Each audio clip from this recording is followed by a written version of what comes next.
kali ini ada dua jenis doa gitu ya. Yang sejatinya adalah kegiatan doa yang menyatu itu saja Bapak Ibu, doa yang awal gitu ya, doa yang formal gitu. Tetapi di sini saya pecah menjadi dua agar nanti Bapak Ibu tuh menyadari, oh iya ya, ternyata itu pada waktu saya doa formal, ya Robbana aku minta ini, ya Allah gitu kan, saya mohon ini mohon itu, harusnya kemudian harus disambung gitu kan. Tetapi kan kadang nyambungnya itu justru membatalkan Bapak Ibu dengan apa? Uring-uringan, dengan nanti negatif thinking, dengan suudon gitu kan. Itu kan membatalkan doa Bapak Ibu ya. Harusnya dilanjut gitu kan. Nah, hal ini saya jelaskan ya agar apa? Agar Bapak Ibu mudah paham nanti untuk bisa meninggalkan dari energi-energi libur yang sebelumnya ada, kemudian nanti menuju ke energi yang brilian, semakin meningkat, semakin terkendalikan, dan semakin terus ada di dalam diri Bapak Ibu. Nah, Bapak Ibu semua, ketika nanti saya jelaskan, ya, Bapak Ibu paham, ya, sampai di level mana nih lapisan doa dari yang Bapak Ibu sudah lantunkan itu. Nah, maka simak ya penjelasannya Bapak Ibu semua. Nah, di sini saya ingin sekali memberikan ada dua informasi penting. Yang pertama adalah saya mengajak kepada Bapak Ibu yang masih merasa ada luka batin, ada kegelisahan, ada sariawan hati, ya, ada jeruk nipis, ya, merasa hidupnya masih belum bahagia gitu ya. Yang merasa kalau berdoa kenapa ya belum dikabul gitu ya, masih kesusu aja gitu kan, pengennya cepat kabul gitu kan. Nah, di sana ya ada penyebabnya, yaitu ada yang tergores di batin. Maka sembuhkan Bapak Ibu, sembuhkan di sana, karena Bapak Ibu belum nyaman dalam keadaan saat ini. Mari sembuhkan nanti dengan ada ilmu ini yang disimak betul, lalu nanti praktek riadohnya ya, membersihkan jendela pura, memberikan kayak obat ya di batin yang kita luka itu, di batin kita yang ada luka tersebut. Kemudian yang kedua, Bapak Ibu manfaatkan kesempatan ini di privat RFFLOP di setiap Kamis malam Jumat semaksimalnya, karena di sini Bapak Ibu saya bahas ya, selalu akan bahaskan hal-hal seperti ini ya, tentang LOP, tentang luka batin, tentang hakikat kehidupan kita, dan bagaimana caranya agar kehidupan kita itu lebih baik lagi dari yang kemarin, yang sekarang ini lebih baik, dari yang sekarang besok untuk bisa lebih baik lagi, seperti itu. Dan kemudian untuk apa? Untuk bahagia di masa yang mendatang. Sekarang ini aja sudah tenang, kemudian Bapak Ibu kadang ya saya lihat orang yang sudah tenang, orang yang sudah ajaib, lalu abai. Nah, saya udah ajaib kok, lah ngapain ikut Bunda Arta terus gitu kan. Padahal tantangan ke depan ya itu semakin bertambah Bapak Ibu.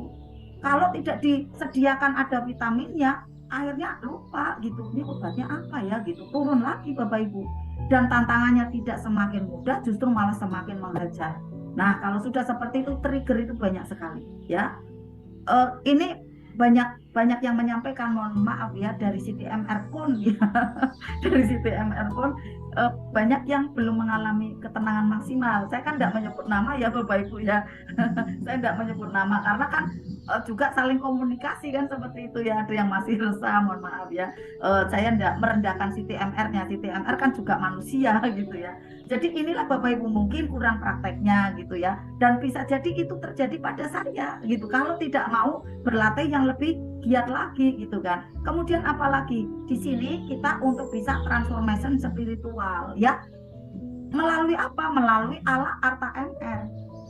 Yang ini saya sudah lakukan ada 17 tahun dan nyaman sekali Bapak Ibu ya. Nah, kemarin Bapak Ibu kita sudah berlatih telepati ya. Telepati ini adalah bagian dari LOP. Kenapa saya sebutkan telepati? Telepati ini lebih familiar. Orang umum itu paham. Kalau LOP itu hanya dikenal oleh orang-orang pengamal magnet rezeki. Tapi kalau telepati itu orang umum, sebelum kita mengerti ada ilmu goib seperti ini, sebelum kita mengerti ilmu metafisika seperti ini ya, ilmu magnet rezeki seperti ini, telepati itu sudah kita tahu. Oh, telepati kayak gitu ya, komunikasi jarak jauh gitu kan, udah paham gitu kan.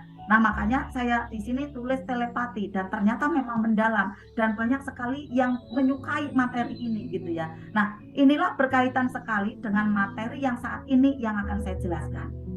Saya buka, nanti saya akan buka satu akar yang akan membuat Bapak Ibu sadar dan membuat Bapak Ibu ketika praktek telepatinya itu akan mudah terwujud dan mudah terrealisasi di dalam kehidupan Bapak Ibu, yaitu konsep berdoa di sana atau rahasia keajaiban doa. Bapak Ibu paham?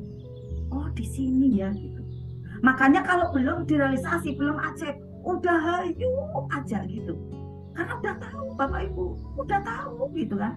Jadi tidak ada kapan ya, kenapa ya, lu kok belum ajaib? Tidak ada pertanyaan kayak gitu Bapak Ibu. Udah alhamdulillah terus isinya.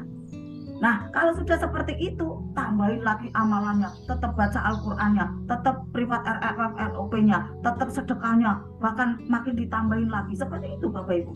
Jadi Bapak Ibu manfaatkan ya kesempatan ini untuk selalu stay ada di sini ya. Bahkan ajak-ajak nih Bapak Ibu untuk gabung. Karena pada saat Bapak Ibu ajak untuk gabung, Bapak Ibu menambah nilai value ya, nilai atau value dari orang yang Bapak Ibu ajak tanpa mengurangi dari pahala dia.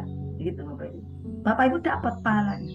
Nah, di judul yang awal tadi saya sampaikan yaitu mau ajaib, ya lakukan lapisan ya, lakukan lapisi gitu ya. Lakukan untuk melapisi doa formal ya dengan doa non formal. Pecahan doa di sini insya Allah Bapak Ibu akan tahu Bapak Ibu di posisi mana, sudah di posisi yang mana nih gitu.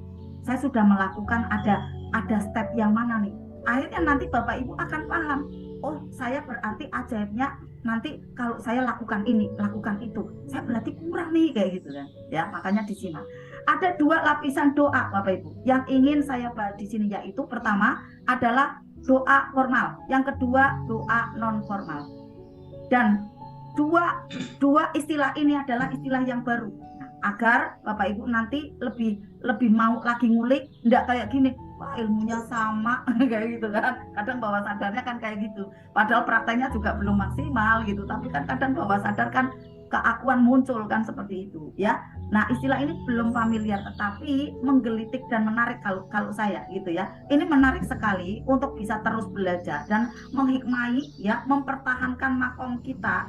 Bapak Ibu yang belum ajaib nanti menjadi meningkat ya, menjadi ajaib, kemudian mempertahankan makom yang sudah ajaib, yang bisa ajaib untuk terus ajaib. Kita lanjut. Yang pertama penjelasannya doa formal.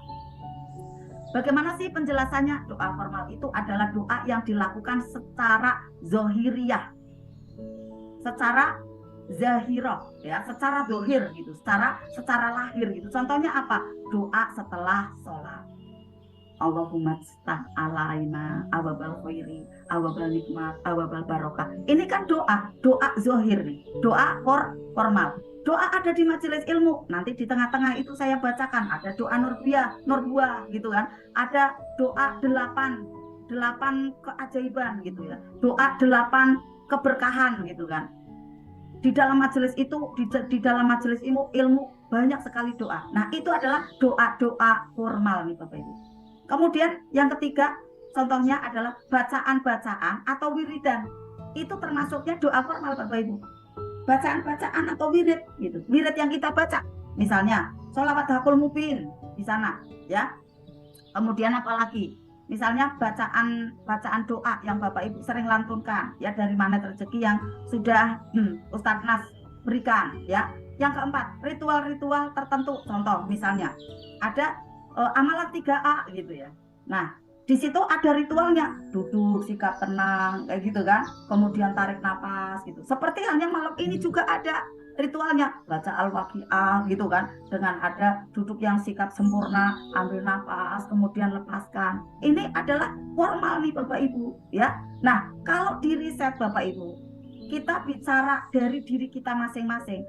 Apakah doa-doa itu atau ritual-ritual ya yang Bapak Ibu lakukan ada di formal itu langsung membuahkan hasil Bapak Ibu? Tentu jawabannya belum. Apakah ujuk-ujuk langsung uangnya di meja? Ya tidak gitu ya.